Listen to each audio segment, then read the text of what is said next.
محمد رسول الله ویلې 4 ښځې به په جنت او 4 ښځې به په دوزخ کې وي. هغه 4 ښځې چې په جنت کې وي هغه دا دي: اوله پاک لمنه میرمن چې د الله رب العزت او د خپل خاوند پیروي کوي. هغه ښځه چې د الله نه ویریږي هغه به پاک لمنه وي، هیڅکله فساد ته مخه نه کوي. هغه ښځه چې د خپل خاوند اطاعت او پیروي کوي هغه به هم پاک لمنه وي، هیڅکله به فساد او منکر ته مخه نه کوي. دا ښځه هم جنتي ده. دویمه صبر کوونکې او قناعت کوونکې میرمن، که خاوند لږ ورته راوړه یا ډیره ورته راوړه په هغه باندې صبر وکړه، قناعت یې وکړه. شور او غوغا یې په کور کې جوړه نه کړه لکه نن ورځ چې په ځینې کورنیو کې موږ وینو. دا ښځه هم جنتي ده. درېیمه ښځه چې هغه جنتي ده چې د خپل د خاوند په نشتوالي کې د هغه پرده ساتونکې ده، او بل دا چې د خاوند په مال کې خیانت نه کوي، او د خاوند په مخه کې هغه چپتیا غوره کوي، خاموشه وي. دا ښځه هم جنتي ده. څلورمه ښځه هغه میرمن ده چې د هغه خاوند وفات شي، هغه سره کوچیان واړه یتیمان پاتې شي، دا بل خاوند نه کوي او د خپل اولاد ښه سالمه تربیه او روزه کوي. که د دې په خاوند کولو باندې د دې د اولاد تربیت د اولاد اخلاق خرابیږي نو دې ته نکاح غوره نه ده. باید چې د خپل د اولاد سالمه تربیه وکړي، او که د اولاد روزنه او تربیت بل څوک کوي بیا کولی شي چې بل چا سره دا نکاح وکړي. او هغه 4 ښځې چې محمد رسول الله ویلي چې هغه به په جهنم کې وي. اوله هغه میرمن ده چې د خپل خاوند ته بد رد وایي، د خپل خاوند ته ناولی، د خپل خاوند ته بیکاره خبرې کوي. که میړه له کوره ووځي د خپل نفس ساتنه نه کوي، او که کور ته راشي د خپل خاوند ته بد رد وایي نو دا ښځه جهنمي ده. رسول الله ویلي چې دا به په جهنم کې. نن اکثره خویندې موږ وینو چې د خپل خاوند ته بدې ردې وایي، د هغه په نشتوالي باندې هغوی خوشحاله یي، او چې کله کور ته راشي د هغو په وجود باندې خفه وي، او چې خاوند یې د کوره ووځي د خپل نفس ساتنه هم نه کوي. رسول الله ویلي چې دا ښځه دوزخي او دا ښځه جهنمي ده. دویمه میرمن هغه میرمن ده چې هغه د خپل خاوند سره زیارتۍ کوي، د خپل د خاوند د وس نه پورته کارونو ته د خپل خاوند اړوي، او په زوره ورباندې هغه کارونه سرته رسوي. د خاوند د غریب او بیچاره په زړه کې 10 روپۍ نشته، دا یې په زوره د کوره وباسي چې ما به بازار ته بیایي.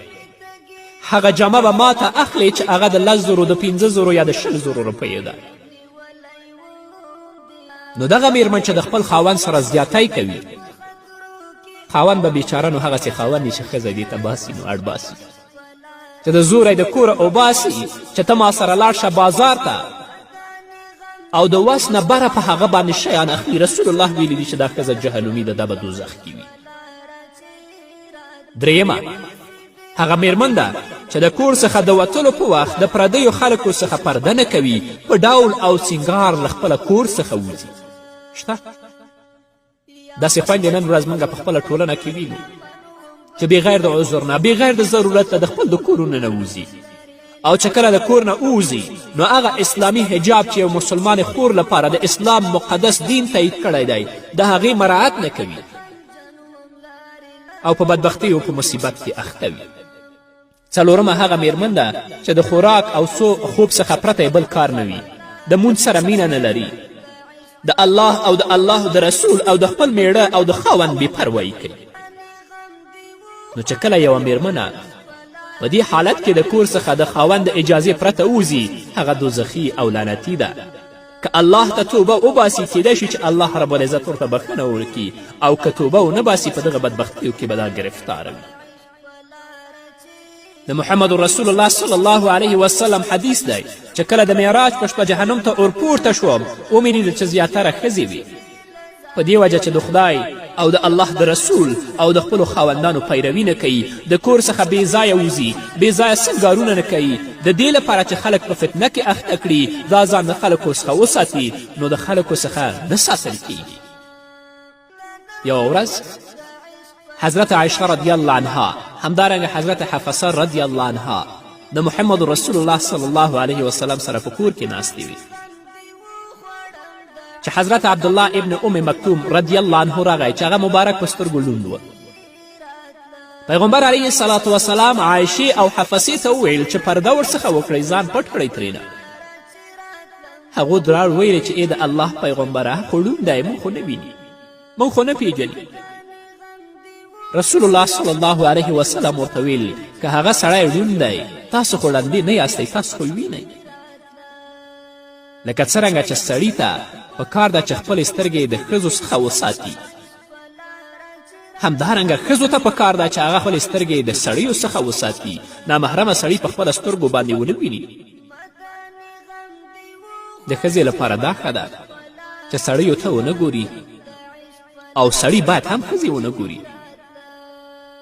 او که چیرې وتلو لپاره ډیر زیات ضرورت پیدا شو، لکه د مور او پلار لیدل یا د خپلوانو لیدل،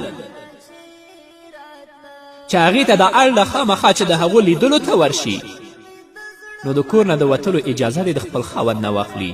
ډول او سینګار دې پرېږدي، په ځان یې خیرن څادر واچوي، په خرنو جامو کې دې لاړه شي هلته، یعنې د کور په جامو کې، خرنې نه پاکې دې واغوندي خو د کور په جامو کې. او چې کله روانه وي په لاره کې د خپلو پښو ته او ځمکې ته ګوري، او که داسې ونه کړي دا د الله په حضور کې بیا ګنهګاره ده. الله رب العزت دې په موږ باندې رحم وکړي.